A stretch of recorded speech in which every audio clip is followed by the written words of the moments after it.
त्र्यंबकेश्वर मंदिर भारतातील सर्वात पवित्र देवस्थानांपैकी एक महाराष्ट्र राज्यात आहे।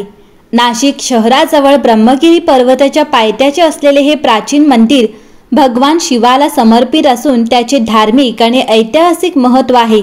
12 ज्योतिर्लिंगापैकी एक मानले जाणारे हे शिव मंदिर आहे। शतकानुशतके जुन्या समृद्ध इतिहासासह हे मंदिर भारतातील आणि जगभरातील लाखो भाविकांसाठी तीर्थक्षेत्र बनले आहे। व्हिडिओमध्ये आम्ही त्र्यंबकेश्वर मंदिराशी संबंधित इतिहास, अध्यात्म आणि पौराणिक कथांविषयी माहिती देणार आहोत।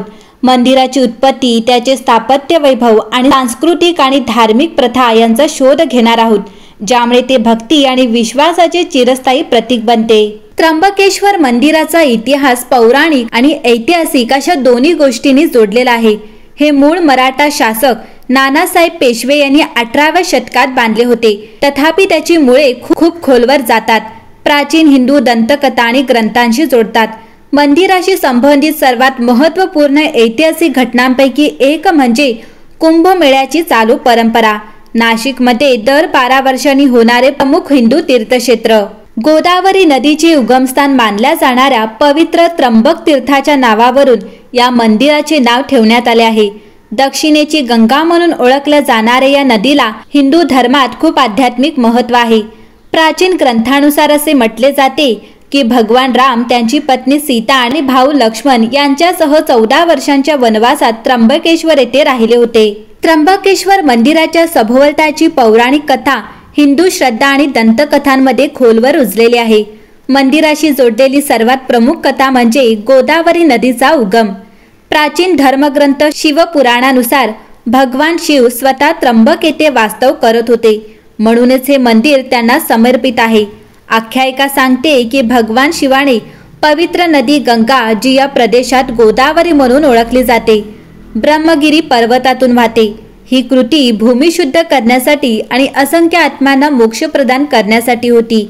या घटनेचे महत्त्व दरवर्षी श्रावण शिवरात्री उत्सवासह साजरा केला जातो, ज्यामध्ये भक्त त्यांच्या पापांची शुद्धी करण्यासाठी आणि आशीर्वाद मिळवण्यासाठी गोदावरी नदीत पवित्र स्नान करतात। नदीच्या उगमाच्या दैवी शक्तीवरील विश्वासामुळे त्र्यंबकेश्वर हे हिंदूंसाठी वडिलोपार्जित विधी आणि इतर धार्मिक विधी करण्यासाठी एक आदरणीय स्थान बनले आहे।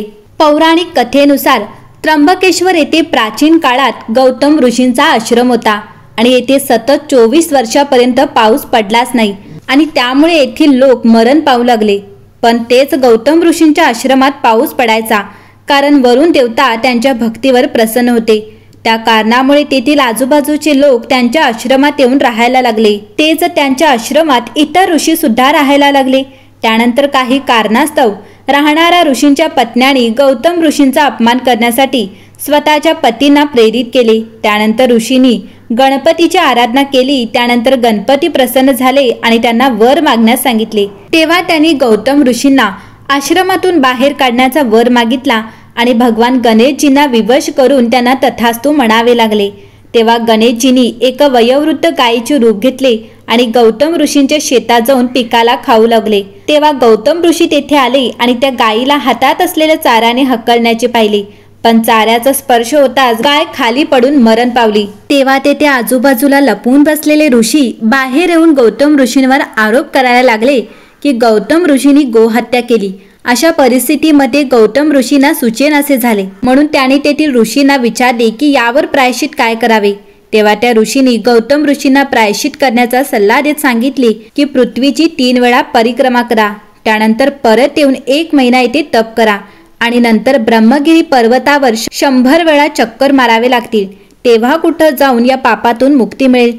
नाहीतर गंगा नदीला येथे घेऊन या आणि त्या पाण्यामध्ये स्नान करून शिवलिंगाचे 1 कोटी वेळा स्नान करून शिवजींची आराधना करा आणि परत गंगेच्या पाण्यात स्नान करून शिवलिंगाला स्नान घालावे लागेल, तेव्हा कुठे उद्धार होणार, असे त्या ऋषींनी सांगितले। त्यानंतर गौतम ऋषींनी भगवान शंकरांची कठोर तपस्या केली आणि या कठोर तपस्येला पाहिल्यानंतर बरेच दिवसानंतर भगवान शंकर त्यांना प्रसन्न झाले। तेव्हा त्यांना वरदान मागण्यास सांगितले। तेव्हा गौतम ऋषींनी स्वतःला गोहत्येतून मुक्त करण्याचा वर मागितला। तेव्हा भगवान शंकरजींनी त्यांना सांगितले की हा आरोप तुमच्यावर छळ करून लावलेला आहे आणि हा छळ तुमच्या आश्रमातील काही ऋषींनी केला आहे, म्हणून मी त्यांना शिक्षा देऊ इच्छितो. त्यांना समजावत म्हटलं की प्रभू, तुमचे दर्शन मला त्यांच्यामुळेच घडले, म्हणून त्यांना या गोष्टीसाठी क्षमा करावी. आणि या गोष्टीवर प्रसन्न होत इतर देवता तसेच गंगा नदी सुद्धा उपस्थित झाले. तेव्हा गौतम ऋषी, गंगा नदी आणि इतर देवी देवतांनी भगवान शंकर यांना त्र्यंबकेश्वर येथे निवास करण्याचा आग्रह धरला. तेव्हा भगवान शिवजींनी देवतांच्या विनंतीला मान देत त्र्यंबकेश्वरला गोदावरी नदीच्या तटावर ज्योतिर्लिंगाच्या रूपामध्ये विराजमान झाले. आणि तेव्हापासून त्र्यंबकेश्वरला भगवान शंकर यांचे 12 ज्योतिर्लिंगापैकी एक ज्योतिर्लिंग उपस्थित आहे. तर ही होती त्र्यंबकेश्वरच्या ज्योतिर्लिंगाची पौराणिक कथा. मंडळी, त्र्यंबकेश्वर हे मंदिर शास्त्रीय हिंदू मंदिर स्थापत्य कलेचे उत्कृष्ट उदाहरण आहे, ज्यात गुंतागुंतीचे दगड, कोरीव काम, सुंदर शिल्पे आणि पारंपरिक नागरा शैलीतील शिकारा म्हणजे शिखर आहेत. मंदिराची वास्तू प्राचीन हिंदू कारागिराची भव्यता प्रतिबिंबित करते आणि पूर्वीच्या काळातील कलात्मक आणि स्थापत्य कौशल्याचा पुरावा म्हणून काम करते. हे मंदिर प्रामुख्याने काळ्या पाषाणातून बांधले गेले आहे आणि ते विविध देवता आणि पौराणिक आकृती दर्शविणाऱ्या शिल्पांनी शोभित केलेले आहे. प्रभावशाली मुख्य प्रवेशद्वार, ज्याला महाद्वार म्हणून ओळखले जाते, हे गुंतागुंतीचे कोरीव काम आणि सुशोभित डिझाईन असलेले भव्य वास्तू आहे. गर्भगृह, जेथे पवित्र शिवलिंग ठेवलेले आहे, ते मंदिराचे आध्यात्मिक हृदय आहे. प्रार्थना करताना भक्तांना फिरण्यासाठी प्रदक्षिणा मार्गाने वेढले आहे. मंदिराचे स्थापत्य सौंदर्य त्याच्या आध्यात्मिक महत्त्वासह यात्रेकरू आणि पर्यटक दोघांनाही आकर्षित करत आहे. मंडळी, त्र्यंबकेश्वर मंदिर हे विविध धार्मिक प्रथा आणि विधींचे केंद्र आहे. अनेक यात्रेकरू मंदिरात पारंपरिक पूजा, प्रार्थना समारंभ, अभिषेक, शिवलिंगाचे अनुष्ठान, स्नान करण्यासाठी आणि दैनंदिन आरतीमध्ये दिवे आणि उदबत्तीसह पूजाविधीमध्ये सहभागी होतात. मंदिरात महाशिवरात्री, श्रावण शिवरात्री आणि कार्तिक पौर्णिमा यासारख्या महत्त्वपूर्ण हिंदू सणांमध्ये विशेष समारंभ आणि कार्यक्रम आयोजित केले जातात. जगातील सर्वात मोठ्या धार्मिक संमेलनापैकी एक असलेला कुंभमेळा मंदिराच्या धार्मिक दिनदर्शिकेत महत्त्वाची भूमी बजावतो. दर 12 वर्षांनी नाशिक शहर या भव्य कार्यक्रमाचे केंद्र बनते. गोदावरी नदीत धार्मिक शुद्धीकरण आणि मोक्ष मिळवण्यासाठी देशभरातील आणि परदेशातील भक्त जमतात. त्र्यंबकेश्वर मंदिर हे कुंभमेळ्याच्या उपक्रमांचे केंद्रबिंदू आहे आणि या शुभ कार्यात सहभागी होण्यासाठी लाखो यात्रेकरू आजूबाजूला जमतात. त्र्यंबकेश्वर मंदिराला हिंदू धर्मात खूप मोठे आणि आध्यात्मिक महत्त्व आहे. हे 12 ज्योतिर्लिंगापैकी एक मानले जाते, जे भगवान शिवाला समर्पित श्रद्धास्थान आहे. ज्योतिर्लिंग या शब्दाचा अनुवाद सर्व शक्तिमानाचे तेजस्वी चिन्ह असा होतो आणि यापैकी प्रत्येक मंदिर भगवान शिवाच्या दिव्य आणि सर्वव्यापी स्वरूपाचे प्रतीक आहे. त्र्यंबकेश्वर ज्योतिर्लिंग हे प्रकाशाच्या स्तंभाच्या रूपात भगवान शिवाच्या मूलभूत स्वरूपाचे प्रतिनिधित्व करते. मंदिर या विश्वासाशी देखील संबंधित आहे की येथे प्रार्थना केल्याने लोक त्यांच्या पापांची मुक्तता करू शकतात आणि त्यांना जन्म, मृत्यू, संसाराच्या चक्रातून मोक्ष म्हणजे मुक्ती देऊ शकतात. त्र्यंबकेश्वर येथे भाविक आशीर्वादाच्या समस्यांची निराकरण आणि आध्यात्मिक मार्गदर्शनासाठी येतात. मंदिराचे पावित्र्य आणि सभोवतालचे वातावरण खोल भक्तीचे आणि आंतरिक चिंतनाचे वातावरण निर्माण करते. मंडळी, शतकानुशतके त्र्यंबकेश्वर मंदिराला नैसर्गिक आपत्ती, झीज आणि काळाचे परिणाम यासह विविध आव्हानांचा सामना करावा लागला आहे. मंदिराचा ऐतिहासिक आणि स्थापत्य वारसा जतन करण्यासाठी संवर्धनाचे प्रयत्न हाती घेण्यात आले आहेत. मंदिराची संरचनात्मक अखंडता आणि कलात्मक सौंदर्य राखण्यासाठी अनेक नूतनीकरण आणि जीर्णोद्धार प्रकल्प केले आहेत.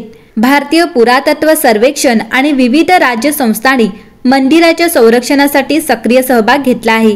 भावी पिढ्या या पवित्र स्थळाच्या भव्यतेचे साक्षीदार होऊ शकतील आणि त्याचे आध्यात्मिक महत्त्व अनुभवू शकतील याची खात्री करण्यासाठी हे प्रयत्न महत्त्वपूर्ण आहेत.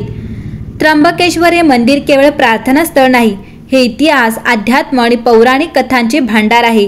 त्याची प्राचीन मुळे, पौराणिक कथा आणि स्थापत्य सौंदर्यामुळे ते भारताच्या समृद्ध सांस्कृतिक आणि धार्मिक वारशाचे प्रतीक आहे. मंदिराचे वार्षिक उत्सव आणि कुंभमेळा लाखो यात्रेकरू आणि पर्यटकांना आकर्षित करतात, ज्यामुळे ते भारताच्या धार्मिक परिदृश्याचा अविभाज्य भाग बनतात.